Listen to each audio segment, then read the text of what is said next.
Assalamualaikum warahmatullahi wabarakatuh. Saya Makmur Ahdi, dosen prodi akuntansi syariah di Universitas Cirebon. Saat ini saya akan mengaku mata kuliah auditing 2. Bismillahirrahmanirrahim. Assalamualaikum warahmatullahi wabarakatuh.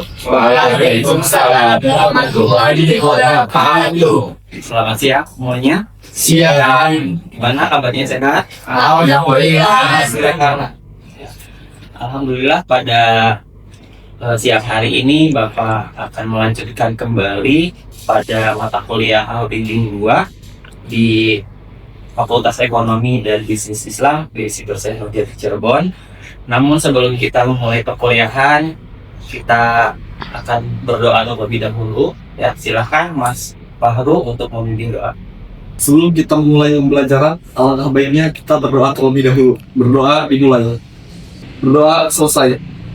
Selanjutnya kita cek presensi kehadiran hari ini terlebih dahulu.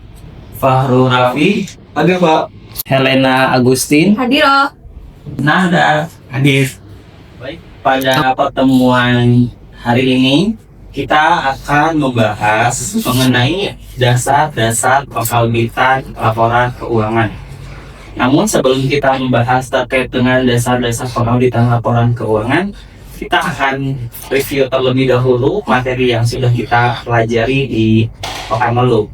Oke, pekan lalu masih ada yang ingat kita kemarin belajar apa tentang auditnya?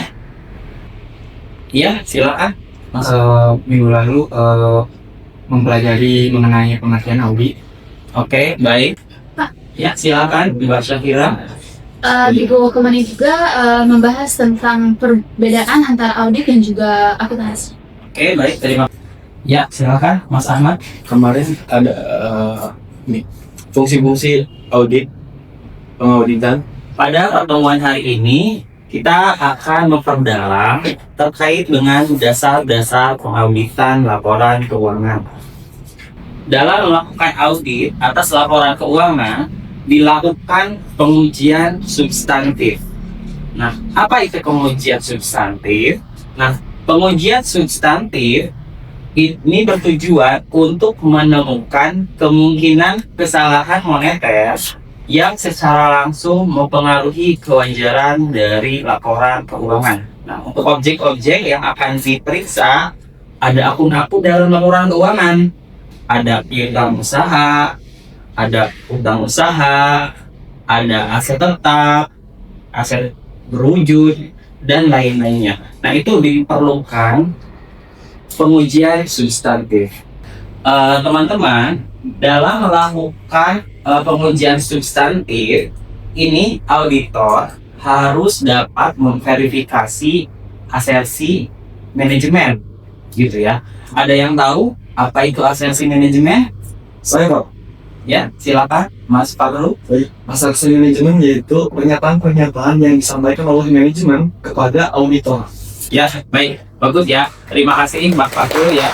Itu adalah pengertian dari asersi manajemen. Nah, seorang auditor harus melakukan verifikasi dan juga pemeriksaan atas kelima asersi tersebut. Di antaranya adalah ada asersi keberadaan keterjadian, ada asersi kelengkapan, ada asersi penilaian alokasi, hak dan kewajiban, dan asersi penyajian dan pengungkapan. Itu adalah 5 asersi manajemen. Dari 5 asersi yang ada, ya, nanti teman-teman silakan menyimak terlebih dahulu apa yang akan Bapak sampaikan. Kemudian setelah itu, Bapak akan membagi 2 kelompok untuk diskusi. Kemudian setelah nanti teman-teman diskusi, nanti dapat menyampaikan hasil diskusinya kepada teman-teman yang lainnya di depan kelas. Baik, salah satu contoh asersi keberadaan adalah harus bisa membuktikan keberadaan saldo kas. Oke, di sini Bapak akan bagi 2 kelompok.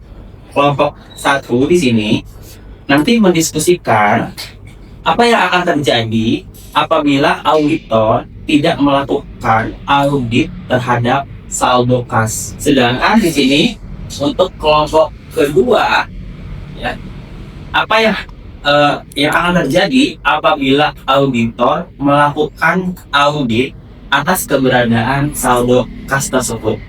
Oke, baik. Setelah dilakukan diskusi, apa hasil diskusinya? Silakan. Oke, dari diskusi kita, yang pertama itu adanya manipulasi keuangan. Oke, kalau misalkan saldo kas itu tidak diaudit, bisa terjadi adanya manipulasi laporan keuangan. Ya, oke. Bagus ya. Ada lagi?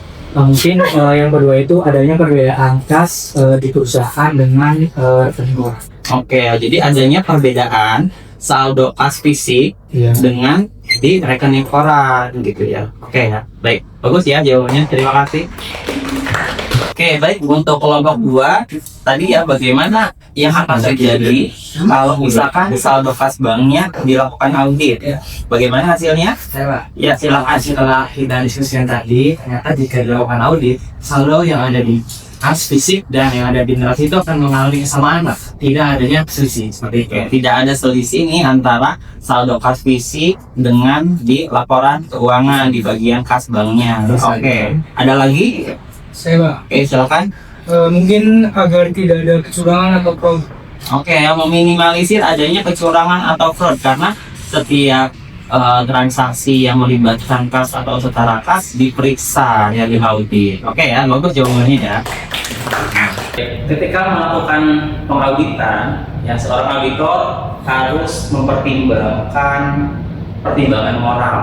Ya, di mana moral ini nanti akan sangat berpengaruh terhadap kualitas audit. Hal ini sesuai dengan suatu artikel yang sudah dipublish di Jurnal Akuntansi dan Keuangan Kontemporer yang saya tulis bersama rekan saya, bahwa pertimbangan moral dari auditor itu sangat diperlukan untuk mempengaruhi dari kualitas audit itu sendiri. Dalam asersi keberadaan saldo, ya, seorang auditor harus dapat memverifikasi dan juga melakukan audit, ya, dengan cara apa?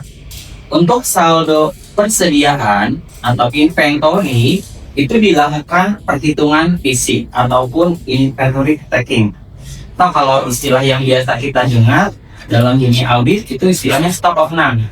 Ya, jadi auditor ya harus turun ke lapangan untuk menghitung barang apa saja yang ada di gudang yang menjadi akun persediaan.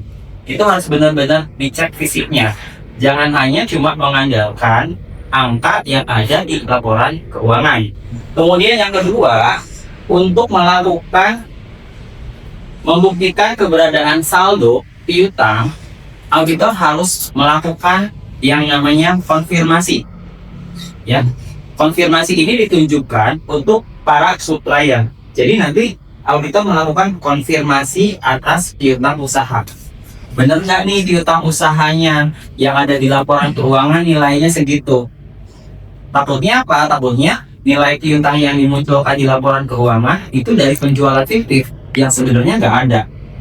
Jadi benar-benar ditanyakan ke suppliernya, ke pembelinya, bener nggak nih beli ke sini, belinya ngutang, sehingga muncul di saldo piutang usaha. Ya kalau misalkan ternyata enggak, ya kemungkinan itu adalah penjualan fiktif, maka adanya nanti yang menjadi faktur fiktif. Berarti kalau fiktif nggak sesuai antara laporan keuangan dengan kenyataannya, gitu ya. Kemudian yang ketiga, untuk membuktikan keberadaan saldo tanah dan bangunan ataupun aset tetap lainnya, itu harus dilakukan inspeksi fisik. Apa itu inspeksi fisik? Harus mengecek fisiknya. Bener nggak? Ada nggak fisiknya? Misalnya perusahaan beli kendaraan, beli mobil, ya, nomor mesinnya tuliskan apa gitu ya. Nah itu harus benar-benar dilihat. Bener nggak? Beli mobil itu mobilnya ada nggak gitu? Takutnya hanya cuma transaksi palsu supaya uangnya keluar aja, padahal mobilnya nggak ada. Nah auditor harus dapat memastikan keberadaan saldo tersebut, supaya saldonya itu ya sesuai dengan hasil dari inspeksi di lapangan. Oke teman-teman, untuk penjelasan tersebut apakah ada yang ingin ditanyakan? Saya Pak. Izin bertanya Bapak, bagaimana cara auditor menentukan waktu stock of name persediaan? Bagus ya pertanyaannya, sangat menarik ya. Idealnya melakukan stock opname persediaan itu per tanggal 31 Desember karena sesuai dengan tutup bukunya laporan keuangan. Tapi di lapangan auditor tidak melakukan pada tanggal tersebut, bisa saja melebihi tanggal tersebut ya. Nah, nanti untuk menghitung real fisiknya tinggal menghitung tarik mundur aja. Misalnya dilakukan stock optionnya tanggal 5 Januari. Nah, nanti saldo per tanggal 5 Januari itu dikurangkan dengan transaksi mutasi in-out yang terjadi dari tanggal 1 sampai dengan tanggal 5. Sehingga nanti akan menghasilkan saldo real per tanggal 31 Desember. Seperti itu. Bisa dipahami, Mbak Hera? Baik, itulah pertemuan hari ini. Kita dari siang tadi sampai dengan sekarang sudah melakukan pembelajaran terkait dengan dasar-dasar pengauditan laporan keuangan. Nanti untuk pekan selanjutnya kita akan membahas terkait dengan prosedur ya dari pengauditan laporan keuangan. Bapak harap teman-teman membaca terlebih dahulu materi terkait dengan prosedur laporan keuangan. Itu saja dari Bapak. Terima kasih atas waktunya. Semoga apa yang kita pelajari hari ini bermanfaat untuk kita semuanya. Assalamualaikum warahmatullahi wabarakatuh. Waalaikumsalam warahmatullahi wabarakatuh.